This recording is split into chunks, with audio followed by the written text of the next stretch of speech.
Graded Card Investor.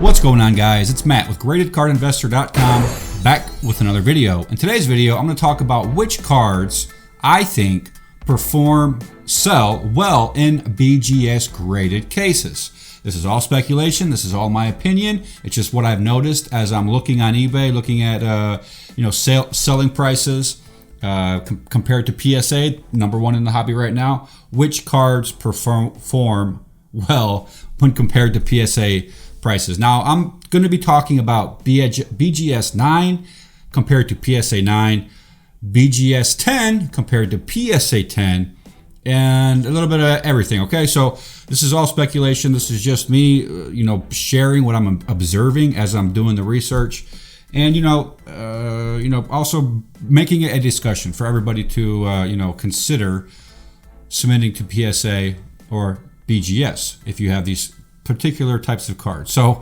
without any further ado, guys, let's just go ahead and jump into the video. All right, just starting off the video, guys, I want to mention that a BGS 10 case, just a 10, sells for considerably more than a PSA 10. All right, so this Russell Westbrook 2008 Fleer rookie card, it was 0.5 away from being a BGS 10 black label.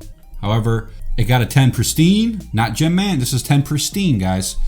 Sold for $715. A PSA 10 of the same exact card sold for $361, May 19th. Okay, so that shows. Now, there's nothing really special about this card. It's really just a basic card. And I pulled these auctions and these examples from recent auctions. Okay, I'm not gonna filter through everything. I just want to do some quick info and to share it with you guys. So BGS 10, $715. And a PSA 10, $361. Now, to be fair, it is very difficult to get a BGS 10, all right? And that's why they sell for so much, is BGS is very strict. They've really set themselves up for success with creating that 9.5, separating them from having that BGS 10 population considerably lower than the 9.5. So you got to keep that in mind, guys, when you're submitting and you think a card is like perfect, it's pristine. You might want to consider submitting that to Beckett and hope for the 10. However, if you get a 9.5, it is what it is. It's not going to be as valuable as a PSA 10 in most cases, but it's still a BGS 9.5. That is something to consider, guys. If you have a card and it's absolutely pristine in your opinion, perfect corners, perfect edges, perfect centering and surface, yeah, you definitely might want to consider submitting it to Beckett. Moving along, Panini Prism, guys. Check out this. Bradley Beal, a BGS 9, mint condition, with a 10 auto. This is a sticker auto. Sold for $410, May 19th. A PSA 9, May 14th. Sold for $353. I thought that was very interesting. So these, I've noticed, do pretty well in BGS cases, the Panini Prism autographs, and I'm actually going to start submitting. I have a Mo Bamba. I'm going to submit my first BGS submission. So across the board, though, guys, I've noticed that the Prism cards are doing well compared to PSA in BGS 9 cases. All right, BGS 1 in this situation, and guys, I'm not picking out cards for BGS 1 only. All right. This is just pointing out that Panini Prism cards do well in Beckett cases, okay? The autograph cards, specifically the autographs, all right? I just wanted to point it out. If you guys have one, consider submitting it to Beckett and get that gold Beckett autograph and the subgrades. Moving on, Joe Burrow, 2020 Panini Contenders rookie ticket auto. This is another card that I'm thinking does well in a BGS case. So the PSA 9, this is on card. PSA 9, May 4th, $1,600 by Probstein. A BGS 9, no subgrades, April 12th by Probstein, $2,125, $2,000. I thought that was interesting, like over $500 more than the PSA 9. I'm not sure why. Does it have because of the? Is it because of the Beckett 10 autograph? There's no subgrades on this one. But it's the same exact card, same exact seller, and this one actually sold after this one, about a month after, almost. So that's another one where BGS came out on top. So Panini Contenders rookie ticket autos. you know, there's all different kinds of parallels. Even Panini Optic Contenders does well, I think. Now, I'm not saying it's going to outperform PSA every time. No, that's not the case. I'm just saying if you guys have, you know, rookie ticket autos, you don't want to submit to PSA, BGS is a definite good option.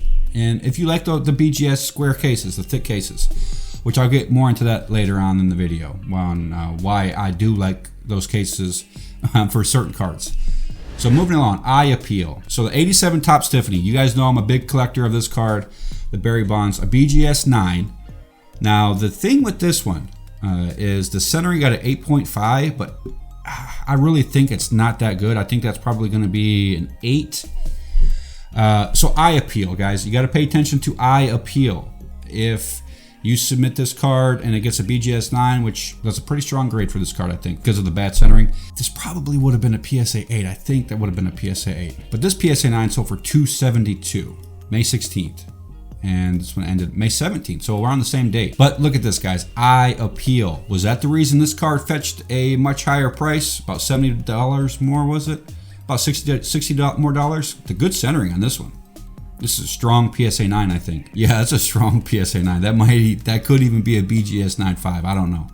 But these Topps Tiffany cards, they're tough. The surface front and back. I wanted to point out that Eye Appeal is important when you're investing in sports cards, graded cards, because when you go to resell, that's what collectors are going to paying attention to the most. When they want the cards that look centered, even though the grade says it's a mint 9, it might be like that's probably more than like an 8.5, 8. That's just some food for thought why this PSA 9 sold for more. And 272 is a good deal, I think, because these cards are taken off the Topps Tiffany mint 9s. So PSA won that battle. And same applies for junk wax. I think you're safer in a PSA case for junk wax. So I wouldn't consider submitting these to Beckett, these types. So you know, I got to have options of what to do and what not to do. Junk wax baseball cards, in my opinion, unless you're getting an autograph authenticated, I think that'll be okay. A lot of cards from the 90s were autographed. Moving along, let's do the Luka. Luka Optic Contenders rookie auto, on card auto, beautiful card. This BGS 9 with pretty decent subgrades, Beckett 10 autograph, sold at auction for $4,600, ending on May 16th. The PSA 9 sold for $6,300. So this is, you know, for me, it's probably going to be, it's very difficult to decide which cards are going to do better in a BGS case. And honestly, I think it might have to do with Luka Doncic collectors preferring PSA cases. And that's another thing to consider, guys. You have to look at comps on eBay and determine if the market for a player is preferred in a certain case, which is crazy. I know it's so hard. It's, for me, it's a lot of, you know, it's just a lot of, it's not straight facts. It's more of opinions and market having ups and downs, mood swings, essentially. But if I had this Luka Panini, if I had this rookie ticket Luka Optic Auto, I would definitely submit to PSA. No brainer on that one. However, some perform better in the Beckett case, so it's hard to say. But this is like a PSA all the way card. This is a PSA all the way card. This one, for some reason, football, guys. I don't know. Football does good in the Beckett case, just like baseball. Baseball cards do good in Beckett cases. Pokemon does good in Beckett cases. So, I mean, but still, if I had this Joe Burrow, I would probably submit it to PSA. However, it would, I feel like it does comparable to PSA cases. You know, I mean, the market right there, the data, the samples right here says that Beckett wins, but that's not going to be the case across the board. So football, I think, does good. Modern baseball. Basketball, Prism cards are doing good. But evidently not the Optic Contenders. This is just one sample too. Like, I'm going to be doing more of these videos. And I know it's right now, it's a hodgepodge of randomness. But I just wanted to share these with you guys and let you know, see what you all think.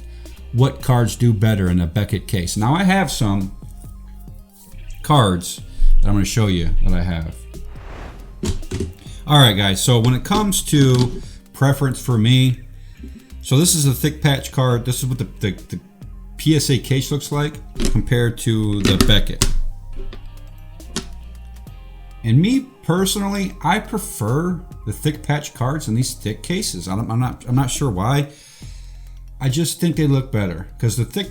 I like the slim PSA cases for like 90s cards, but when it comes to the thick patch, I just prefer Beckett. It's nice having these subgrades on the thicker patch cards to let you know what exactly is wrong with it, because these cards are impossible to get high grades in because they're thicker. So when you pull them out of packs, the corners are like already dinged. There's already issues with the card. So these cards, I think, do well in Beckett cases or PSA. It doesn't really matter. And the good thing about Beckett is they don't have a max declared value, so you're going to pay the same price per card. I mean, now when it comes to insurance, you're going to pay, I think, a little bit more depending on how much the card is worth. But it's not like PSA where they have a max declared value. Depending on how much the card is worth will depend on how much you pay to have it graded. That's all going to be dependent on what cards you're submitting. Now, if you're submitting more valuable cards, then yes, you're going to want to take your time and figure out which one you want to submit to insurance-wise. But when it comes to thick patch cards, guys, in general, it doesn't really matter what case. It's all about preference. And that's essentially across the board. If you prefer a certain grading company, I would suggest just go with that company, okay? You know, some cards I like better in a PSA case, like the 90s inserts.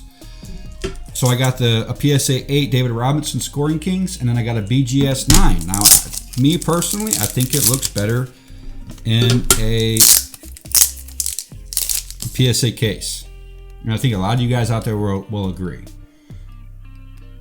However, if I see a BGS 9, you know, selling for the same price as an 8, I'm going to go ahead and pick that 9 up because I know these are condition sensitive cards, and that takes knowledge in the hobby in order to, you know, have that strategy.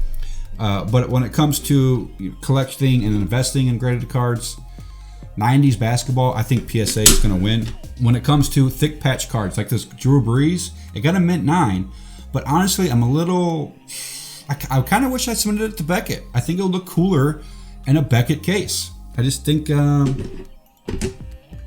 like this Dobbs National Treasures. I just think it would look cooler in this case for some reason than this case. So this case just looks a little too weak. The thick patch cards, I want something durable, thick, and square, and that's where I think Beckett really highlights their cases.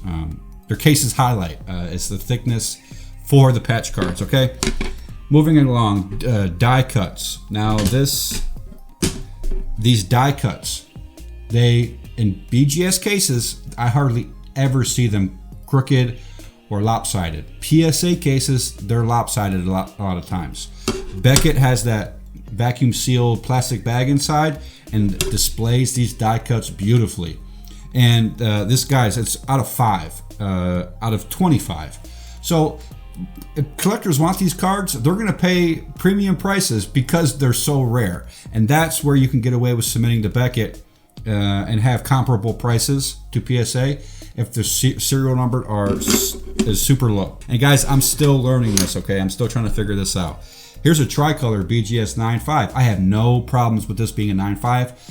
I'm not going to crack the case and submit to PSA. There's no subgrades. I think it looks clean. It's a graded card, graded rookie card, tricolor, Dobbs. You know, I have no problem with it not being a PSA 10. So I'm getting ready to submit, and I'm going to show you guys real quick some cards that I'm going to submit. James Harden, National Treasures, great set to consider submitting to Beckett, guys. The National Treasures, the Flawless, Leaf Limited, the RPA, Rookie Patch Auto cards, they do great, okay? Especially the serial numbered ones. This one's out of 49. The Drew Brees, thick patch card, out of 25. I think that's going to do great in a Beckett BGS 8.5, BGS 9 case. And that's my preference, okay? That's my preference.